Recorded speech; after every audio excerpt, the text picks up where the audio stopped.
At the beginning of the story, we are taken to a shabby room. We see a man on a call. He was begging someone for 10,000 yen. He told the person that he is the only one he can rely on. He reminded him that he paid him back properly last time. He assured him that he will return the money by the 15th. He thanked the person and told him that he is a lifesaver. This man was born incredibly unlucky. He was one of those people who failed at everything they did, the kind of person who made others think that they are at least better than him. Although he is a web novelist, he could barely make ends meet. He is a 29-year-old man calling an acquaintance to scrounge up 10,000 yen for rent. While stretching his arms, the man said that he is going to survive for another month. He took a look at the comments section of his novel. He saw people insulting his work. They asked him to quit. They called him an idiot and said that a kid could write a better story than this. The man was annoyed because he was actually foreshadowing things for his audience. He planned on tying it all together at the end. He wished that the audience would be patient with him. While thinking, the man said that the readers are not to blame. He believed that he was the one lacking in skills. He took a look at a novel next to him and said that he would like to be reborn as an overpowered individual. The moment he said this, he began to bleed from his nose. The man quickly bent his head backwards to stop the nosebleed. He called out for some tissue. Someone moved close to him and offered him a box of tissues. The man thanked the person for this. Immediately he did this. He raised his head up. He was shocked to find himself in another place. He saw a man sitting on a throne with two men by his side. The man who offered him the tissue told him his name, which is Ita Kohei. He is a 29-year-old web novelist. His cause of death is overworking. The man on the throne introduced himself as Enma Reikon. He is also known as King Enma. The king welcomed Kohei to hell. Our boy was shocked to hear this. King Enma told him that he basically committed suicide. He asked our boy to consider himself fortunate. Kohei asked him if he is serious. He said that he is not familiar with the word lucky. King Enma assured him that he is very lucky. He revealed to the man that he is number 7,777,777 on the list. This means that he is blessed by fate. He told Kohei that he will grant him one wish. Kohei was shocked to hear this. Enma informed him that he cannot grant outrageous wishes like becoming a god. Kohei told the king that all of this is quite sudden. He said that he was thinking about making the deadline. Now he is here. He said that his readers will be furious if he gets cancelled. With a serious look on his face, Enma told Kohei that he is quite busy. Kohei became scared. He put himself together and said that he wants to be reincarnated into the world of a novel. Enma asked him for his reason. Kohei said that it is for a harem, adventure, and harem again. Enma found this amusing. He asked the man if he has a novel in mind. He told him that his own novels are off limits. Kohei was surprised to hear this. He wanted to get reincarnated into one of his own novels. He knew that he would be a god in that novel if this happened. While thinking, the man remembered a novel. Although he didn't remember everything in the novel, he still knew most of the content. He recalled that the protagonist lived a carefree life. He asked Enma to allow him reincarnate into the novel known as became a dropout from Hunter School. Enma smiled when he heard this. He said that it has been a while since he heard such an interesting wish. He told Kohei that he will grant him 2 minor wishes as a special treat. As a bright light shined below him, Kohei asked the king to send him back 2 years before the novel's story begins. In the novel, the story starts with the protagonist entering high school. But the protagonist starts getting attention from his 2nd and 3rd year of middle school. Kohei told himself that he can shake off the protagonist's delinquent image beforehand. Enma asked Kohei to live happily. He asked him about his last wish. Before his body could disappear, Kohei asked the king to make him handsome. He asked him to make him super handsome. He begged him to combine all the best features of celebrities and make him an incredibly handsome man. The moment he said this, Kohei disappeared. The man that stood next to him told the king that Kohei is a weird soul. The king agreed with him. He understood that appearance was part of one's abilities, but he couldn't understand why Kohei didn't ask to be reincarnated as the protagonist. In the next scene, we see Kohei in another place. He was transferred into a new body. He opened his eyes and looked around. He felt like he was dreaming. He could not believe that he really died. A system informed Kohei that he is being transferred into Kageyama Ayuma's body. Our boy was relieved to see that he was transferred into the body of the protagonist that became a dropout from Hunter School. It is also known as Hundrop. He quickly realized that he made a mistake. He recalled that the protagonist's name is Amano Satoshi. He wondered about who Kageyama Ayumu was. The system began to transfer Ayumu's memories to him. In the world of Hundrop, hunter talent manifests at age 10. Those who test as lower class or above in the aptitude test are admitted to hunter school. However, Ayumu couldn't take the aptitude test. The orphanage where Ayumu lived intercepted the test kits. The orphanage director reported all the children's aptitudes as lowest class. Due to this, they ended up attending regular schools, living lives far away from hunters. Later, when the law was revised and retesting was conducted, Ayumu was measured as middle class, which is 15% of the population. Unfortunately, he couldn't transfer to hunter school. He graduated school at 20 and worked as a porter for hunters. He was able to awaken his abilities and join a guild. After sharing this with Kohei, the system stopped showing him any memories. It explained to him that the memories will be released in specific situations to prevent overload. Kohei did not expect that Ayumu would be as unlucky as him. He felt like he was cheated. He believed that it was natural for one to become the protagonist when they asked to be reincarnated into a novel. He could not believe that he has become the epitome of misfortune again in his second life. Thanks to the memories he received, Kohei was able to remember the kind of character Ayumu was. Ayumu is the homeroom teacher of the class next to the protagonist's class. He teaches swordsmanship. He is a background character among background characters who barely gets any screen time. Kohei was quite angry about everything. He felt like he should have just wished to go to heaven. He wanted to go back and confront Inma, but he knew that he would have to die to return to the afterlife. He was certain that he would go straight to hell if he was to commit suicide just to meet the king. While he was thinking, the system informed him that he will soon awaken from his slumber. It wished him good luck. Kohei was annoyed to hear that he now had to live as Ayumu. He asked it to let him start over. The moment he said this, he woke up in Ayumu's bed. He quickly raised his head up and looked around. He was surprised to see that he was not dreaming. While he was looking around, a phone next to him rang. Kohei picked it up and answered the call. He was greeted by the Chase Guild financial team. Kohei was annoyed to see that he really got reincarnated as Kageyama Ayumu. The finance team informed him that they have deposited his retirement pay into his account. They said that they were calling to confirm if he has received it. They asked him to call them if he has any questions. After ending the call, Kohei took a look at the account. There was 30,953,248 yen in the account. Our boy was shocked to see this. He carefully counted the zeros to see if he was seeing the right thing. He stood up and opened his curtains. With a bright smile on his face, he said that he is now Kageyama Ayumu. He did not expect to have a balance of 30 million. He could not believe that he compared his life to Kageyama's life. For others, 30 million might not be much, but for someone like Kohei who died from overworking as a third-rate novelist barely scraping by, this was a dreamlike fortune that he could never imagine. Kohei told himself that there is no point lamenting. He said that this world is similar to modern Japan even though monsters, portals, and hunters exist. In this beautiful age, Kohei is now a 25-years-old man with a balance of over 30 million yen and a super handsome face. He is young, handsome, possesses decent abilities and stamina, and he is a B-class hunter. B-class hunters are actually a dime in a dozen. Unlike the protagonist, who is set up to be from a wealthy family, as the story progresses and the power levels inflate, Kageyama will be forgotten as a background character. He is a side character who has absolutely no impact on the story's progression. To Kohei, this character is perfect. Hundrop has two protagonists, Tsukazuki Makoto, who is the original protagonist, and Amano Satoshi, who reincarnates into the novel's delinquent.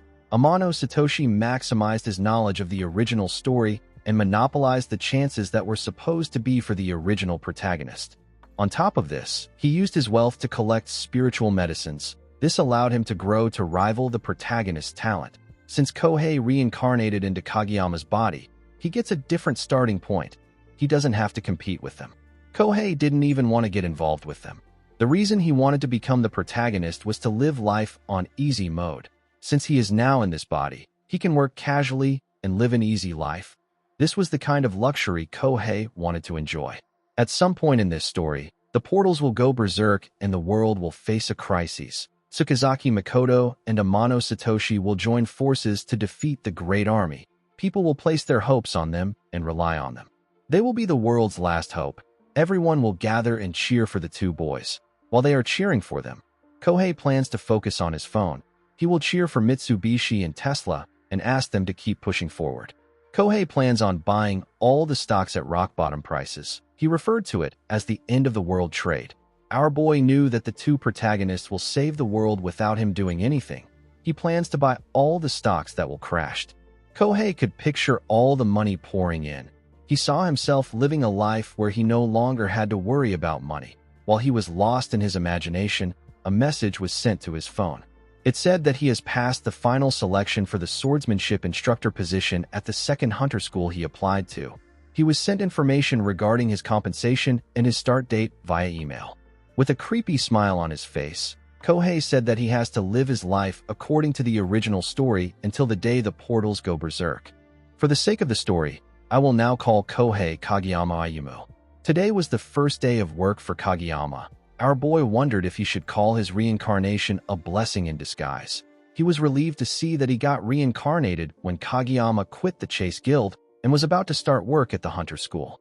Since he had some time before starting the job, our boy decided to investigate the original Kageyama Ayumu. He compiled personal information that could be immediately verified through contacts and money flow. Thanks to the information he gathered, Kageyama was able to conclude that his original self-interpersonal relationships were hopeless, and he was a hardcore loner. Since he was always writing novels at home, our boy naturally became distant from everyone, but his original self was different. It seemed like he was intentionally isolating himself. Kageyama was annoyed to see that he had no social life. He realized that a person can't be perfect. In his previous life, he gave up on many things like love and marriage. He used to tell people that it was troublesome and that he enjoyed being alone, but it was just for show. Our boy had many reasons why he stayed away from love. He remembered having a drink with his friend. He told him that he is married to his web novels. While drinking, he stepped outside to receive a call from his producer. He promised to go back and make revisions. After ending the call, he raised his head up to look at the snow as it fell. His friend came outside to check on him. Kageyama said that he has to leave. For a third-rate writer who could barely make ends meet, love was impossible. However, it is now different for our boy. Even though he was not the protagonist, he still has many things. The scene shifts, and we see Kageyama wearing his teacher's tag. He walked up to the teacher's staff room door and told himself that he is going to use everything he has to experience what he couldn't enjoy. He opened the door and introduced himself to the teachers. He said that he will be serving as the swordsmanship instructor for the first-year students. The teachers in the room simply stared at him. Our boy felt embarrassed. The atmosphere was a bit too low. A teacher wearing glasses stood up and welcomed him. He introduced himself as Hayashi Masao. He asked him to use the seat next to him. Our boy thanked him and told him that he looks forward to working with him. A female teacher with brown hair asked Kageyama if he is really a teacher. The female teacher next to her told him that he looks like an actor. She said that he is going to cause quite a stir today. Kageyama smiled brightly and thanked them for the compliment. He felt like he deserved to be complimented since he obtained this face in exchange for his life. One of the women asked him about the guild he was working with before. Our boy revealed to them that he was with the Chase Guild before coming there. The brown-haired teacher was quite impressed that he worked in such a prestigious guild. The other teacher was surprised to hear that he chose to teach, even though he is still young enough to work as a hunter. She told Kageyama that he is amazing. With a stupid smile on his face, Kageyama said that it is not a big deal. He enjoyed the fact that people were attracted to him. A teacher with green hair said that they have brought an incredible person to their school. The man introduced himself as Ryazaki Yamato. He said that he teaches spearmanship to the second-year students. He revealed to Kageyama that he is from the Wakashu Guild, and he graduated from the 6th Hunter School. He placed his hand on Kageyama's shoulder and asked him about where he graduated from. He told him that he must have been popular since he is so handsome. The brown-haired teacher said that he must be from the 7th school. The pink-haired teacher said that she is betting he is from the 4th school. The brown-haired teacher said that it might actually be the 5th school. With a smile on his face, Kageyama revealed to them that he is not a hunter school graduate. The teachers were shocked to hear this. The pink-haired teacher asked him about how he became a hunter without graduating from a hunter school. The other teacher asked him if he studied abroad. She asked if they could accept someone with dual citizenship at their school. Kageyama revealed to them that he is pure Japanese. He reminded them that some hunters don't graduate from hunter school. Masao became worried when he heard this. Our boy told them that he is one of those cases. The teacher's expressions became grim when they heard what Kageyama said. Yamato took his hand away from Kageyama's shoulder and dusted it. He told him that he should have said this from the beginning. He turned around and said that he is going to have a smoke before the morning assembly. The two women told him that they will join him. As he walked towards the door, Yamato said that he was expecting Kageyama to be something because he came from the Chase Guild. He said that our boy is simply a non-regular. Kageyama was surprised to hear this. Masao did not seem to be surprised with the behavior of his fellow teacher. Kageyama could not believe that he was called a non-regular. The system told him that he will recall the memories of the original since the atmosphere was chilly. The Hunter Test Kits is the most accurate way to check for hunter potential. The kit contains the blood fluid of a monster called Saramin. It cost 10,000 yen. The orphanage director who illegally distributed kits and made the children fight the lowest class monsters was arrested. With the help of another orphanage graduate known as Yuki, Kageyama underwent a re-examination. However, non-hunter school graduate like Kageyama and Yuki tend to fall behind. This is because they didn't receive proper education at regular schools. The ability gap between these two groups was inevitable. Non-hunter school graduates who faced discrimination united and asked for a law prohibiting discrimination against non-regular hunters to be passed. The law prohibits asking about one's school background during recruitment, but some public institutions have some quotas for non-hunter school graduates. In other words, the current situation is unreasonable for hunter school graduates.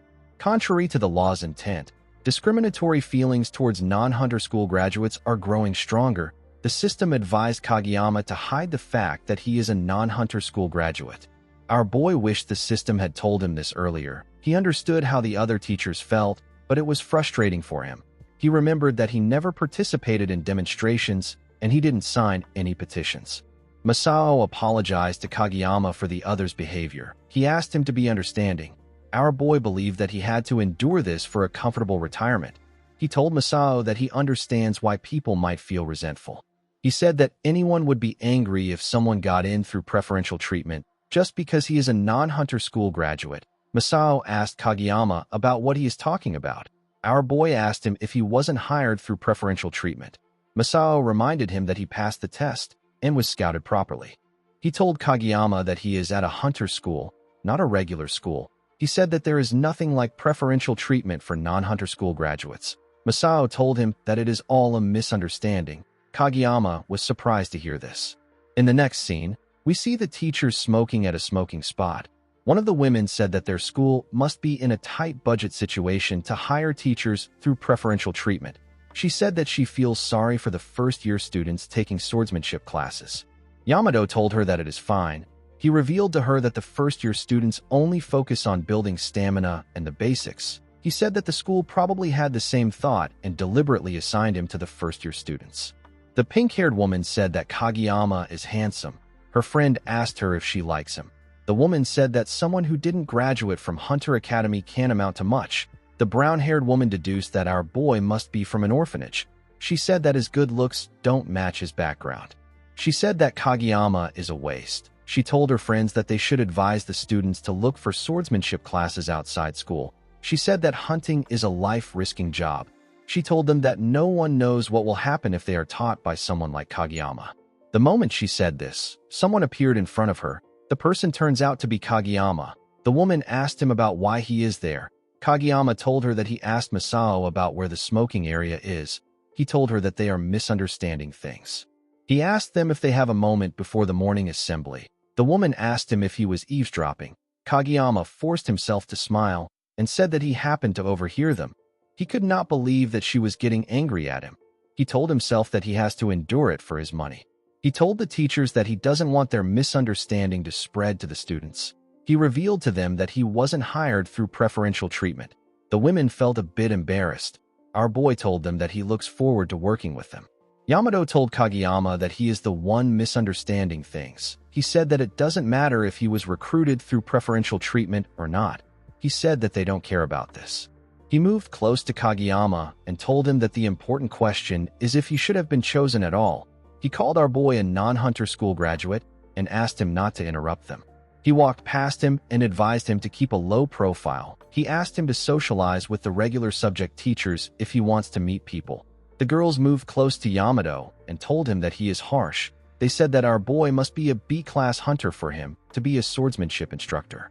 Yamato said that it does not make sense for a non-hunter school graduate to be a B-class hunter. He turned around and asked Kageyama to request a duel if he is unsatisfied. He said that he has an A-class promotion exam next month. He told our boy that if he requests for the duel after his promotion exam, it won't be embarrassing for him to lose. Upon hearing this, Kageyama finally understood why his original self was a loner. He remembered showing someone his work in his past life. He asked the person if he can debut with this novel. The man told him that the novel is good enough for amateurs. He reminded our boy that he didn't graduate from any school like him. He advised him to forget about debuting. He asked our boy to enjoy writing as a hobby. He told him that he will hate writing if he makes it a job. After discouraging him, the man took his work and published it for himself. When Kageyama released his own work, it was treated as a fake and it was heavily criticized. Our boy forgot that his original self was also quite unfortunate. He felt like he was living his same way he did in his previous life. He clenched his fist and asked himself about the point of living like this. He called out to Ryuzaki and asked him to wait. The teacher turned around. Kageyama told himself that he is going to show off a bit for a comfortable life in the future. He told Ryuzaki that he accepts the duel. Ryuzaki asked him if he is in his right mind. He told him that he will forget what he said if he retracts his statement now. Kageyama assured him that he is dead serious. He told him that he wants a duel. In this world, when there is a dispute between hunters, everything is decided by the outcome of a duel. Refusing to accept the duel brings great dishonor. However, one can decline if the reason is dumb or unfair. Kageyama explained to the teacher that he is treating him like this because of his prejudice towards non-hunter school graduates. He said that he has to prove himself in a duel against him. Our boy told him that they can duel after he has been promoted to A rank. Ryuzaki believed that he was underestimating him. He asked our boy to tell him the amount of duel experience he has. With an ugly smile on his face, Ryuzaki asked Kageyama if he knows that everything apart from murder is allowed in the duel. He told him that he won't be responsible if he gets injured. Kageyama told him that he talks a lot. He asked him if he is going to accept it. Ryuzaki was annoyed to hear this. Kageyama told him that the match will take place next Friday at the Spearmanship training grounds. He told the women that he would like them to be witnesses. The two women glared at our boy. With a look of anger on his face, Ryuzaki told our boy that he does not know where he gets his confidence from. He advised him to start looking for a new job by next week. After saying this, he walked away with the women. Later in the day, Kageyama was met with the envious gazes of students. The swordsmanship which he was most worried about mysteriously came to him instinctively when he gripped the sword. The conditionally awakened memories of the original Kageyama naturally ingrained swordsmanship skills into his original body. Our boy was able to easily swing the sword in his hand. He had no problem teaching students. It was actually quite dazzling. The students were amazed to see how outstanding their teacher was. The first-year classes were easy for Kageyama because they were mostly focused on the basics of swordsmanship and physical conditioning. The real problem came later in the afternoon when Kageyama had to face the disinterested eyes of the students. Even though he introduced himself, they did not seem to care. While he was writing on the board, someone asked him if it is true that he is having a duel with Ryuzaki. Our boy broke the chalk when he heard this. He did not expect that the story would have already gone around. He realized that the women must have spread the story because the outcome of the duel seems obvious. One of the students asked Kageyama if he will be okay. She said that Ryuzaki is an elite hunter that specializes in spearmanship. Kageyama turned around and told his students that they can't get discouraged without trying. He told them that the important thing is to never give up. Since there were already rumors, Kageyama decided to reveal to them that he is a non-hunter school graduate that teaches swordsmanship. He told them that he is not confident at all. With a smile on his face, he said that he is not confident that he will lose. The students were shocked to hear this. Our boy said this in order to make them forget about it. He asked them to focus on the lesson for now. In the next scene, we see Kageyama step into a bus. He sat down and told himself that many things will change from tonight onwards. Since everyone was looking down on him because he was not a hunter school graduate, He decided to get elite education for himself. He came down from the bus when he got to a mountain. The first great advantage of the protagonist is the inner strength technique. Although it is unusual for this kind of reincarnation story, the first thing the protagonist of Hundrop masters is the inner strength technique from martial arts novels. If the first event had been spiritual medicine or an item, our boy wouldn't have been able to take it away from a Mono Satoshi who knows the future. He would be suspicious. As he walked up the mountain, Kageyama recalled that a Mono Satoshi took the chances meant for the original protagonist. He told himself that the manual won't disappear and good things are meant to be shared.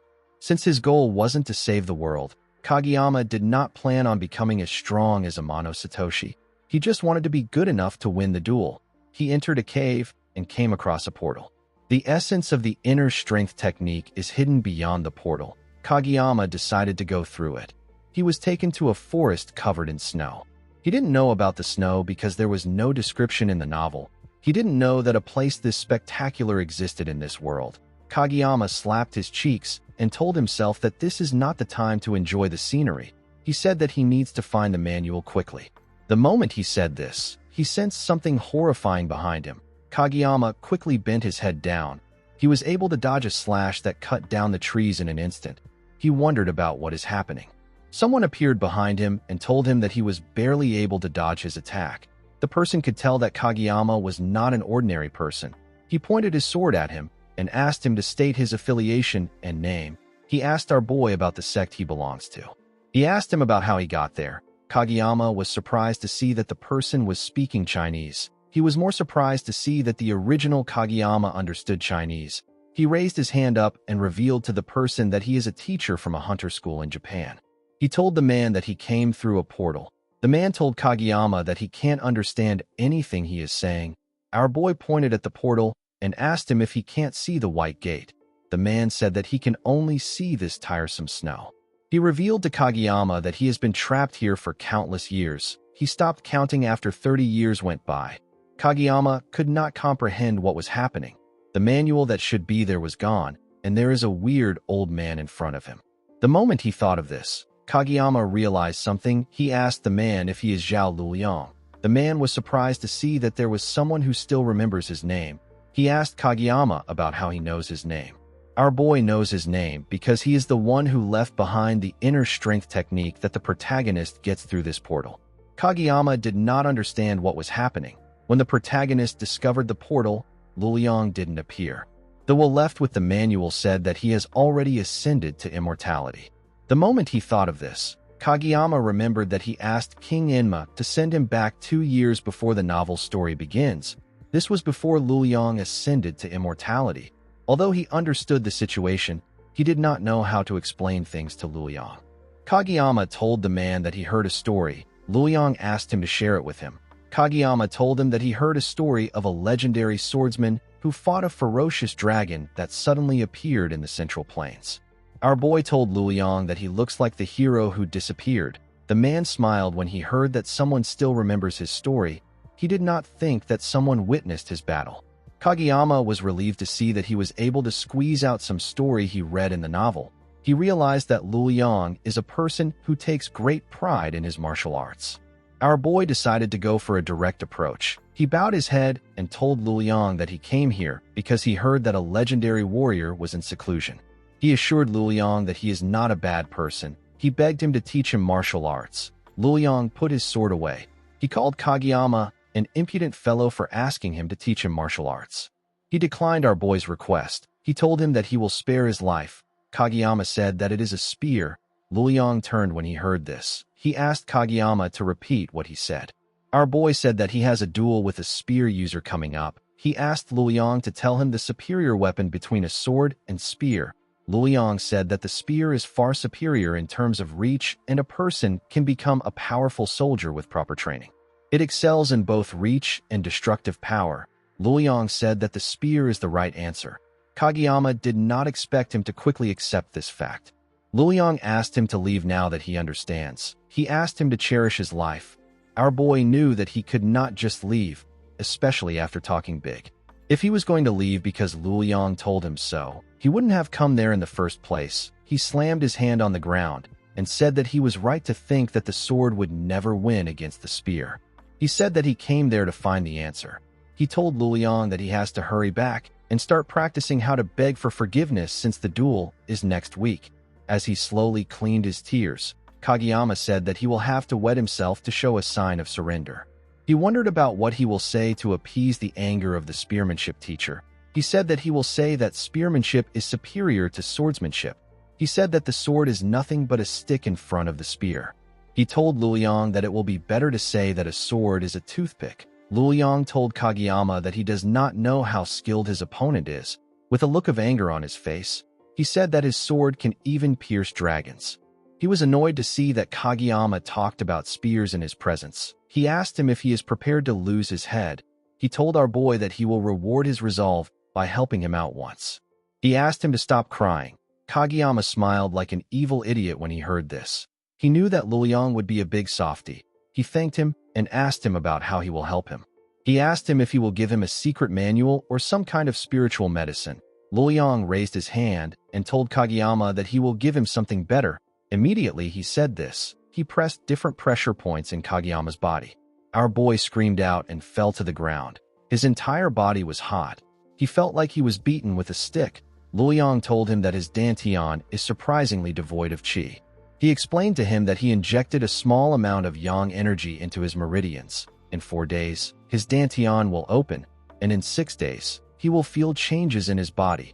Luliang told him that he does not know how skilled his spear-wielding opponent is, but he won't be outclassed anywhere he goes. The old man turned around after saying this. Kageyama asked him to wait. Luliang asked him to come back once he wins. He revealed to him that he cannot leave this place. He asked Kageyama to return to his world and show that the sword is supreme. A week later, we are taken to the spearmanship training grounds. We see our boy standing in front of Ryazaki. The other teachers were there to watch the duel. Ryazaki commended Kageyama for not running away. He asked him if he has found a new job. Kageyama told him that he talks too much. He told him that they need to get started. Ryazaki laughed when he heard this. He told Kageyama that he will allow him to attack first as a special favor. He was actually doing this because the spear has the advantage in going second. Kageyama raised his sword and told him that he will accept his offer. Our boy's body felt quite light. He believed that he was strong enough to make the match not seem one-sided. He did not think that he was strong enough to win. Our boy charged at Ryazaki. He told himself that he will never live a submissive life even if this match leaves him disabled. He swung his sword with all his strength. His attack destroyed Ryazaki's spear and tore his clothes. It even shaved his head. It revealed his SpongeBob underwear. Everyone was shocked to see what Kageyama did. Even the referee couldn't believe his eyes. However, no one was more surprised than Kageyama. The referee announced that the match was over. He asked someone to call for an ambulance. He asked someone else to bring a stretcher. While shaking, Kageyama recalled that Luliang said that his dantian will open in 4 days, and he will feel changes in his body in 6 days. He remembered that the old man told him that he won't be outclassed anywhere he goes. Kageyama took a look at his sword. He wondered about what Luliang did to his body.